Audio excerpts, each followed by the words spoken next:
గోదావరి వరద ఉధృతి పెరగటంతో ప్రసిద్ధ గండిపోచమ్మ ఆలయ శిఖరాన్ని వరద నీరు తాకింది. రంపచోడవరం మండలం మడిచెర్ల గ్రామానికి చెందిన లక్ష్మి అనే గిరిజన మహిళ ఇంటిపై కప్పుకూలి మరణించింది.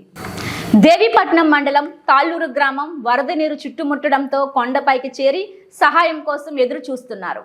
మారడిమిల్లి చింతూరు ఘాట్ రోడ్డుపై నుండి కొండ చర్యలు విరిగి పడతాయని భారీ వాహనాలను నిలిపివేశారు.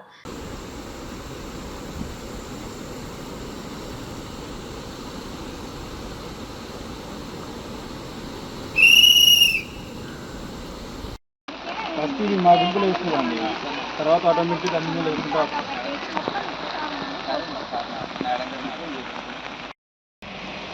ఇక్కడ మొత్తం ఒక దిబ్బ దగ్గర వేసుకున్నారు. ఇక్కడ ఇంకా బరకాలు ఏమీ రాలేదు, తర్వాత రైస్ కూడా ఏం పంపిణీ జరగలేదని చెప్తున్నారు. ఇక్కడ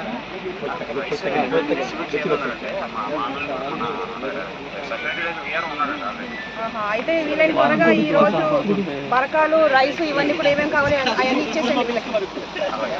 అసలు అందుబాటులో ఉన్నాయండి లేవా? బరకాలు